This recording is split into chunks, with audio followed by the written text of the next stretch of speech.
We're moving on to our next segment. Okay, today is going to be awesome because you know what? We are bringing the amazing Debbie Mitchell to the stage. We have our live stream.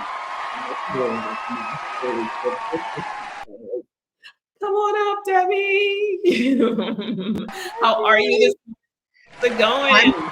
I'm pretty good. Inspired. Keep going, Tamara. Keep going. I appreciate you so much. Thank you. Oh my gosh. So So, yeah, I love. Mhm. go for it. I love this week's conversation about content and being intentional of what you're posting. For those who don't know me, I run Deborah Mitchell Media Associates, and I work with clients to help them use video to tell their story, to get a presence online, and make money and become successful in their business. So, video. Last week, I talked about how you can use your video in it and in your selling, and you can use it because it's informative and entertaining for the audience. They love it. It establishes brand awareness and allows you to stay competitive in a cost-effective way. Video is good for the budget. It's great for the budget because it can be repurposed, as you said. It's available to anyone, anytime, in any place, 24/7, and it lives online and promotes your brand forever. So it's a built-in sales and marketing team. So people need to think of it that way. Effective video content requires planning, strategy, and targeted distribution to reach your audience. And that's what you all have been talking about.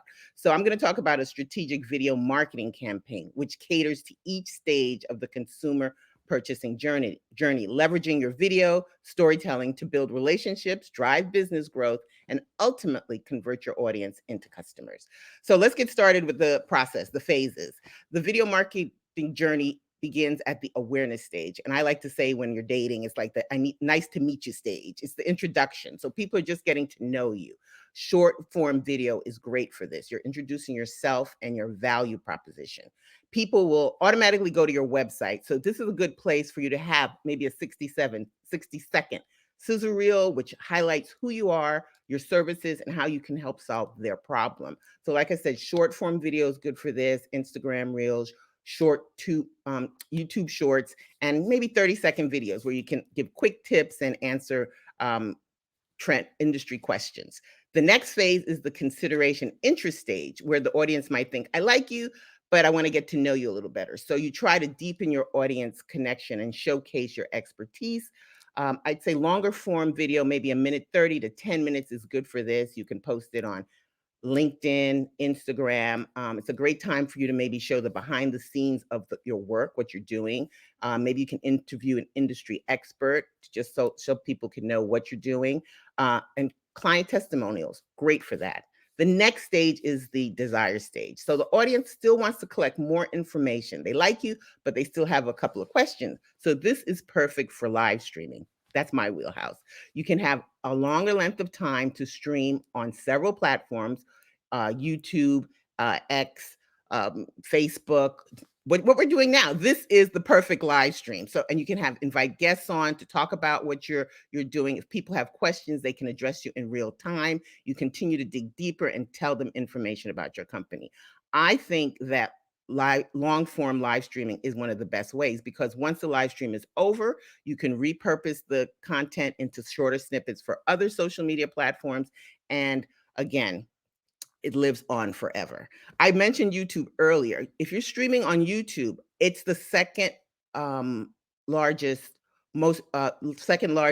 search engine. So you need a place in YouTube University. Anytime someone's trying to figure out anything, tutorial, educational, they go right to YouTube. So it's a great place for you to live stream on and establish yourself as a YouTube teacher.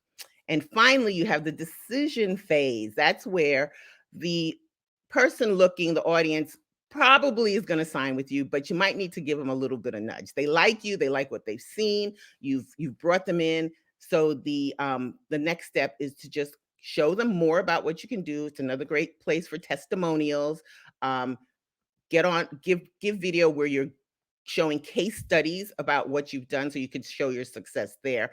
And hopefully this will help close the deal.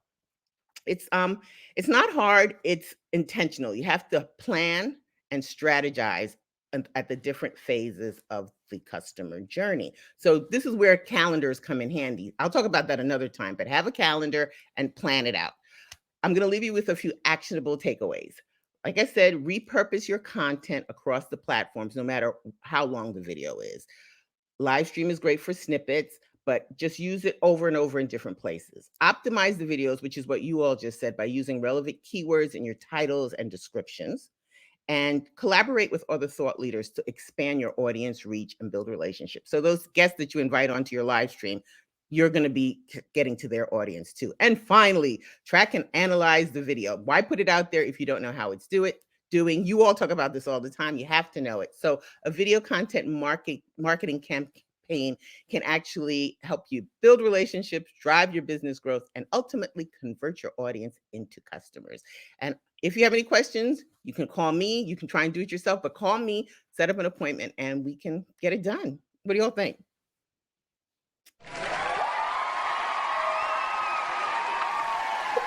I get an applaud from Nia.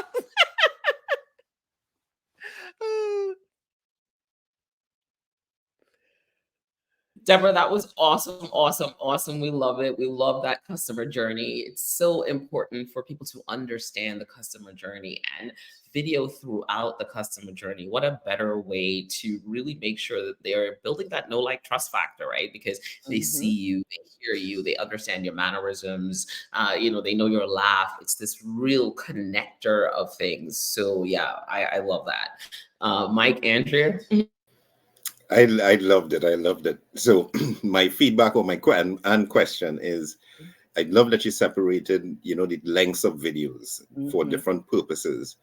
But how polished should these videos be? That's my question.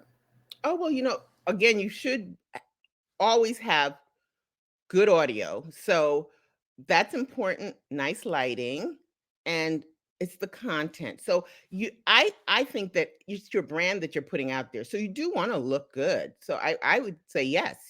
That's a part of it. It doesn't have to be studio perfect, but you're putting your name out there, your brand out there. So you do want to have certain things look very good. Great. And my observation is, just at the end when you're saying, work with someone like yourself, just want to bring home that point that, you said all the things that we do on this show, and there's this behind the scenes that we do, and that's where you can help, right? Because a show needs a design. As you said, if you're starting with longer form content, you want to be very specific about how you're doing that recording so that you can chop it up. So just to give everyone an example, in the show, we designed the show in a way to have segments so that we could cut easily and say the hot topics is a short form video, the go beyond the like section is a longer form video, etc. So that's how that works in practice. Great stuff, Deborah. Thank you. Oh, great. See you later. I love it. I love it. I love how you were able to be very practical with your examples in terms of very specific. 30 seconds is this. 30 seconds is this type of video. The longer form content is 30 to 90 minutes. I think that's the takeaway that business owners like myself, I had to learn video. I learned video through being on this show. But even before, when you're still trying to figure out what to do, I think these actionable takeaways are just that. They're very actionable. I could see business owners taking their notes today and say, oh, let me do a 30 seconds today and introduce myself to my audience and post it or share it in my mailing list. I love that part because video is very confusing for people who it's not their wheelhouse. And especially if people are very anxious about doing video or anxious about putting themselves out there.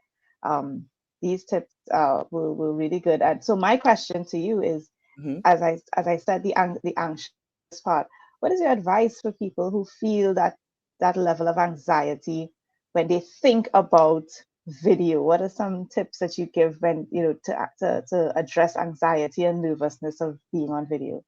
Oh, well, there's different parts that anxiety can come in, whether it's deciding what to talk about, how you're going to appear on camera, when to post. So if it's about being on camera, I would suggest that you practice obviously off camera. You could actually practice on camera, videotape yourself on your phone, flip it around, do a selfie, talk to yourself on the phone. There are different tools that are out there that can actually help you be more comfortable. They have little teleprompters that you could actually write out your script, and then you can read it while you're on camera and no one can tell that you're reading. So that's just a little hack that you could use to just make you feel a little bit more comfortable talking and having the words flow. But again, it's all practice. This is not natural. Some people are naturals. They can just do it, but it does take practice. So that's what I would say. Just take your time, practice. Start by shooting shorter form videos and then work your way into longer form video.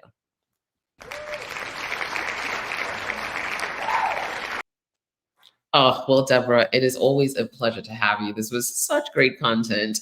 I can't wait to see you again, and we will be talking very soon. Thank you for joining us. And keep going, Tamara. Keep going. I'm trying. I promise I'm going to keep going. Take it easy now. Bye. Bye.